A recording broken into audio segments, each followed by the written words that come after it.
Welcome back. We are kind of in between the barn building and doing videos on our house. So in the meantime, I've had a couple of questions regarding life in a camper with a large family. So today I'm going to give you a tour and a few tips on how we've kind of organized this place to make life a little more livable in such a small space.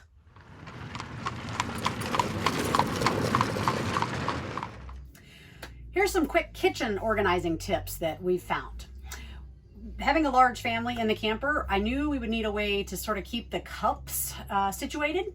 So normally we don't do plastic. This was a big change for us because we didn't use any plastic in our house. But I realized glass is not something we want breaking in the camper. So I ran to the store and I got a set of multicolored cups. So everybody had their own cup. Sean, he likes his insulated stainless. And then we had a little tumbler that we already had several of, so I used that for our toddler. In addition, plates. When we first moved in, I thought, I want to be all environmentally friendly because we didn't really use paper or plastic. But likewise, I didn't want things breaking in the camper. So I had these reusable plates in our cupboard and I thought, these will be perfect. So we had a big stack of them, but we quickly realized water was in short supply here. You know, we're living off grid. We have to haul every drop of water that we consume. And the reusable plates were getting to be quite a hassle. So now we rotate between reusable plates when we need something a little sturdier, and we do use paper plates. Not quite as environmentally friendly, but it's really a toss-up. You can burn the paper or you can waste the water. So you decide, but the mix of the two is working well for us.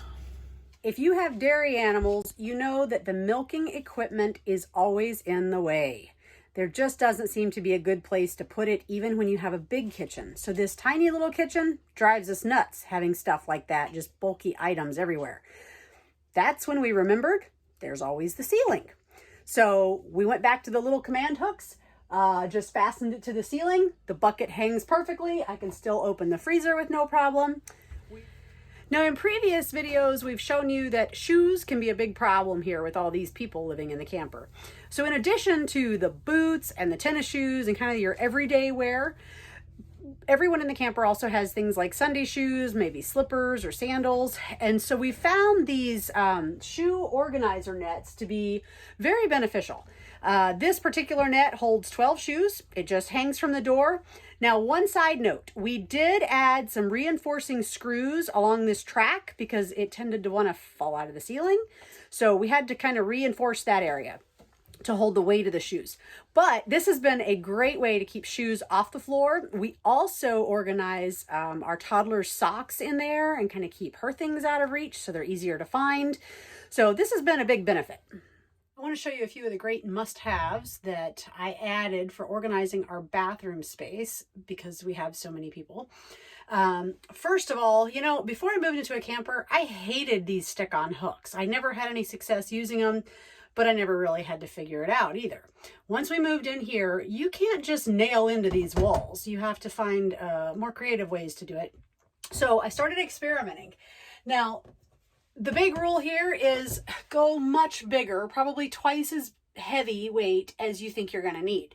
So you can invest a decent amount of money in these hooks pretty quickly. You have to be cautious with that. They are expensive. But we did I believe these are the 5-pound hooks for towels because it never fails. When an adult walks in and grabs their towel, we tend to lift it, no big deal. When a kid walks in and does it, they tend to jerk it off the hook. So you want to go a little heavier duty. But we just added one of these hooks for each of our kids. I put a couple on the door behind me. We're missing a couple towels because I'm getting ready to do laundry here. But those have been excellent. Yet another place these command hooks are great is acting as a trash bag holder. So I'll show you here on the wall. We added this, just another command hook here, and hung just a standard organizing basket. Now, if you look closely, this basket, you can see the little square on the back right there. This was originally designed to have suction cups, and I used it in our last house, but I just popped the suction cups off because they don't work on this textured vinyl wall here. The command hook works great, and it just hangs so we can keep all our little toiletries, hairbrushes, whatever, somewhat organized and off the counter. These little toothbrush organizers, also from the command hook selection, have been excellent for organizing all our brushes. And likewise, when you come over here, trying to put up with all the sponges and rags that family likes to use was a nightmare for the first few weeks. So I finally broke down, and I think this thing cost like 15 bucks. It was crazy for a piece of plastic, but turns out it was a game changer. We like to use our own loofahs. These are left over from what we grew in our garden back in at our last farm. And of course, one of my kids just likes the feel of these. So they each have their own sponge, and everyone has a color-coded little cable tie, which has been really neat for helping organize things. At a glance, we can figure out whose is whose. I used another of the toothbrush holders to store the razors, so that's been nice and handy. It does have a little drain hole on the bottom, which helps keep everything organized. When we first moved into this camper, the kids were so excited to come try out the new beds. You know, it's a new thing and kids love new things. Well, it didn't take long for them to start complaining that the beds were a little hard. So the next investment we made into the camper was to purchase memory foam pads for each bed. And this includes the master bedroom as well. Although that actually had it in our case, the last owners had already purchased a set of memory foam for the master bed, just not the children's beds. So you can see the standard mattress that comes on this camper bed is about 2 inches thick. So it's not terrible, but after a few weeks of sleeping on it, it did get a little firm, and they weren't getting a good night's sleep. So we added I believe this was a 2-inch foam mattress, kind of medium stiffness, and they've had no complaints since. It really helped improve their sleep.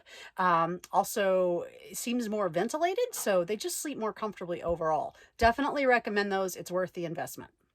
In addition to the memory foam pad, we actually invested in essentially crib mattress protectors for the shorter beds, and these are just kind of single sized. I found some odd and end like hospital bed size. So it has a waterproof vinyl on the bottom and a fabric on the top. So we don't have any issues with it making that crinkly sound when they move, but it does go a long way to prolonging the life of the memory foam. You know, one of the issues with the memory foam, and especially with children, is it will tend to rip pretty easy. It can shred, things can get caught on it. It doesn't handle pressure or stresses very well. So any protection you can offer, especially with long-term living, is going to benefit you. So in this case, the mattress protector was our solution, and we've been pretty happy with it. I also want to show you some modifications we did to this bedroom. The first thing we discovered when we moved in was, it's hard to see at this angle that I'm standing, but you can see there is a bed off to the left here, and then there's 2 beds here in an L shape along the walls. And it seemed very strange from an engineering perspective that this had absolutely no support under it. We'd see the kids climb up and down, and it just kind of wobble, and it would sag, and it would bow a little bit. Now, it was a used camper, granted, but the previous family had had very young children. So we did a little research, and we actually found some big strapping men who had used a similar setup as their hunting camper, and they would kind of park it out in the woods when they were doing their hunting season. And they quickly realized it really didn't last more than a month or so with full-sized adults. So, although our children are not full-sized adults, we decided it definitely needed reinforcing. So my husband put his engineering skills to use. He kind of figured out where the braces were up under the floor. So there was a brace sticking out from the wall and along the edges there, but there was just nothing in this corner right here. So he went ahead and he actually added this post. Goes all the way to the floor. It adds a tremendous amount of support. We don't have any more issues with bowing or flexing when the kids climb up. And as an afterthought, he actually added just a little step up to it, which helps the kids climb up on those upper bunks. One of the complaints they had after a couple of weeks of living in the camper was there was just no place to put their stuff, especially those on the upper bunks.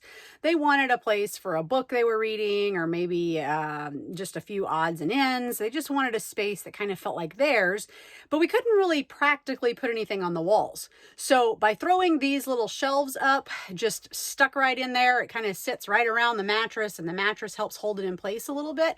That's given them that little piece of space that they need.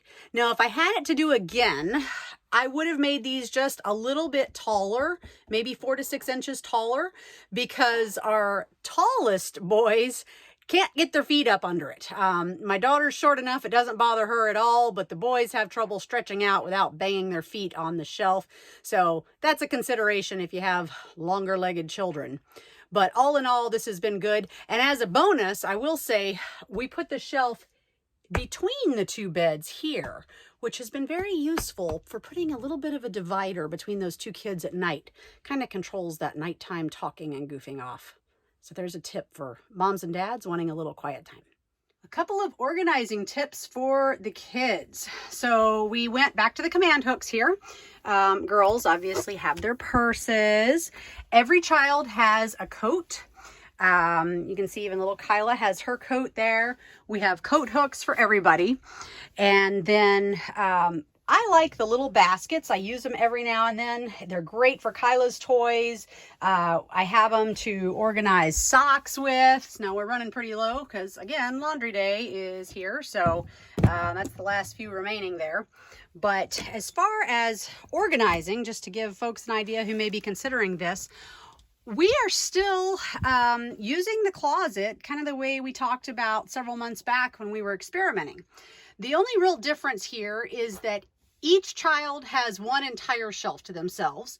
So that helps. So we've got 3 children. Basically, our 3 middle children have the shelves to themselves. And yes, that one does have more clothes. He just tends to go through clothes faster. So they're in the hamper. Kyla has her stuff up top, and that helps because it means that she's not opening the cabinet and pulling all her stuff out because she loves to play dress up. So that helps me keep things tidy. So a quick tip I want to offer those of you who may be considering camper life with a young child who still naps. Get yourself a radio or something that provides white noise. This was one we had just in a box. We managed to dig it out, just a standard AC, whatever. But the key is the child is going to have trouble sleeping, most likely. You know, Kyla is the type, she's never been sheltered from noise. And in our old house, she had no problem sleeping at nap time or early bedtimes. But once you move into the camper, you'll find there's just no way around making noise, shaking the camper, vibrating the camper, booms, and the babies can't sleep. So once they get to that age where they're curious and they're wanting to be a part of everything like Kyla was, after a couple of weeks, we realized she was running pretty low on sleep and was getting a little cranky.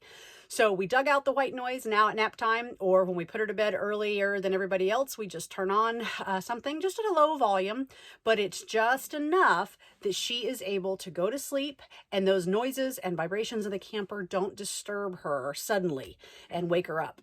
So she's much happier, which means the rest of the family is much happier.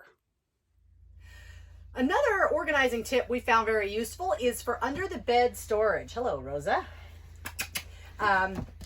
Michaela is typically the one that sleeps on this bed, and she didn't really have a place to put her clothes. So for just maybe about $10, I think, I found these little clothing organizers for under bed storage. You know, it's not real high quality, but it has served the purpose, and it's lasted several months with, it appears to be several months ahead of it at least. So it gives her a way to organize her clothes. She can simply slide it in and out. Now, to make it easier, we did put just a small piece of plywood in the bottom. We had a scrap, which gave her a firmer bottom to slide in and out. It did not come with any type of support like that. So that's been helpful, and she's been pretty happy with it. Well, there's not much to offer you about the master bedroom, but since we're doing the tour, I'll go ahead and offer a couple little pointers we've kind of figured out here.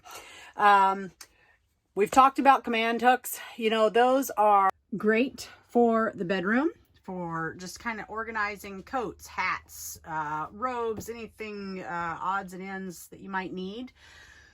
This little key hook was already installed when we purchased it, but if it wasn't, I tell you what, this is something I would recommend. It's just a convenient location right inside the door, out of the way, to keep all your keys and odds and ends organized.